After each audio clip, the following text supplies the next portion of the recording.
E você estava falando aí exatamente sobre essa questão de ouvir a Deus. Olha só o tema dessa devocional de hoje que eu trago para você. O maior surdo é o que não ouve a Deus.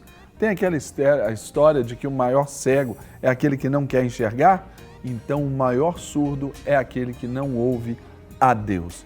E eu quero aqui compartilhar com você o texto aqui de 1 Samuel, capítulo 3, versículos de 1 a 10. Não vou ler todo, desafio você a ler todo esse texto aí na sua casa, meditar por ele aí nesta manhã ou durante esse dia, compartilhar com amigos.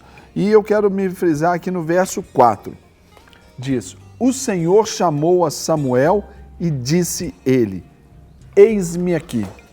Ou seja, nós sabemos aqui, conhecemos a história, quando Deus chama o pequeno Samuel, um garotinho que estava ali servindo junto com ele, ali o sacerdote, ele estava aprendendo o ofício, ele estava ali aprendendo as coisas de Deus, mas ele ainda não estava habituado a ouvir a voz de Deus. E quando a gente para pensar em ouvir a voz de Deus, naturalmente nós estamos falando a respeito de um relacionamento pessoal, um relacionamento íntimo com o Senhor, onde você distingue a voz dele das demais. Por exemplo, minha mãe, quando nós éramos solteiros, ela sabia quando cada um de nós chegávamos em casa pela maneira de colocar a chave na porta. Ela sabia se era eu, se eram os meus irmãos. Então, é assim. Quando nós temos um relacionamento íntimo, é fácil ouvir. No meio, por exemplo, de tantas crianças, nós nos reunimos com tantas crianças, às vezes a minha filha chora, o meu filho chorava, eu conseguia identificar a voz dele. E agora, então, aquilo que a gente aprende com esse texto é que, para ouvir a Deus, nós devemos conhecer a Deus. Conhecer a Deus não basta só conhecer de ouvir falar. Jó teve essa experiência e ele assim declarou: eu te conhecia de ouvir, mas agora os meus olhos te veem. Dele estabeleceu essa condição. Você já ouviu falar aí sobre Dilma Rousseff? Claro, a nossa presidente da República, mas você sabe quem é, mas você não a conhece. Você não sabe aquilo que passa, como que ela está vivendo. Naturalmente isso é restrito a poucas pessoas. Mas Deus, Ele quer se dar a conhecer, porque Ele mesmo diz na tua palavra que é para a gente conhecê-lo, buscá-lo a cada dia mais, em todo o tempo. É para conhecer, em seguir e prosseguir em conhecer ao Senhor. Aqui, João capítulo 10, eu separei um texto que diz assim: As minhas ovelhas ouvem a minha voz e eu as conheço e elas me seguem. Eu lhes dou a vida eterna e jamais perecerão, e ninguém as arrebatarão da minha mão. Ou seja, é essa relação de confiança. E aquilo que a gente aprende aqui também com o jovem Samuel é exatamente que, para ouvirmos a Deus, nós devemos estar bem com Deus. Ou seja, quando que a gente está mal com Deus? Quando o pecado, de fato, ele nos faz separação.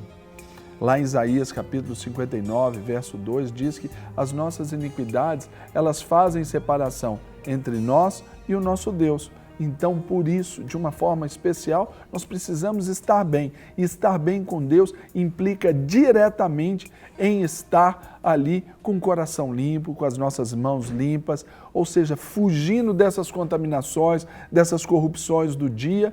E ainda, Samuel aqui nos ensina que sobre ouvir a voz de Deus, nós precisamos estar bem com as outras pessoas.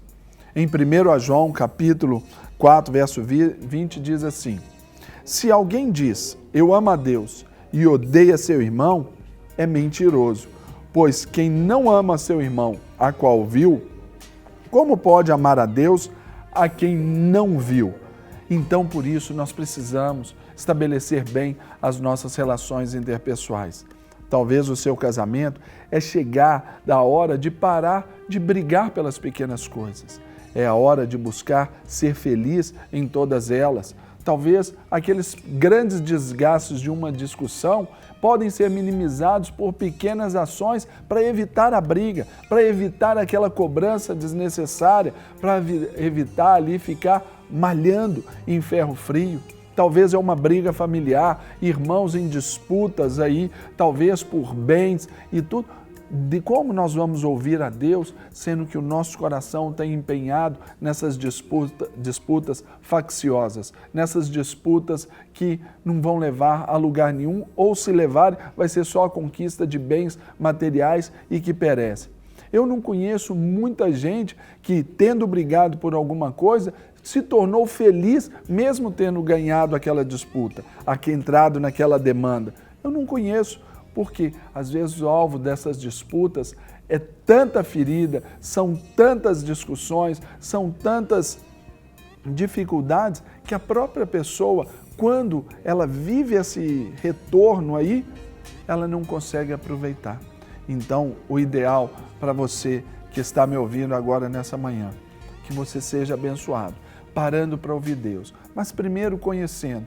Deus, ele se revela a nós pela sua palavra, pela Bíblia Sagrada, ele se revela por aqueles que já estão um pouquinho à nossa frente na fé. Deus, ele fala também com os não crentes, claro que fala, mas com o intuito de levá-los a conhecê-lo, e assim nós vamos conhecer para estar bem com ele e também estar bem com o nosso próximo.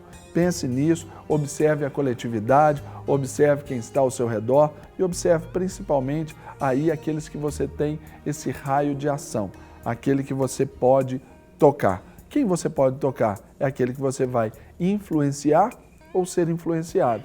Então, ouvir Deus implica diretamente influenciar aqueles que estão ao seu redor. Por isso, eu quero te abençoar nessa manhã, pedindo também a Carol Malta para orar ao Senhor, abençoar a sua vida e também, claro, para que você tenha os seus ouvidos abertos para ouvir a voz do nosso Senhor. Para receber todas as novidades do canal, inscreva-se e, se curtir o vídeo, clique em gostei. Aproveite para acompanhar a Rede Super nas redes sociais.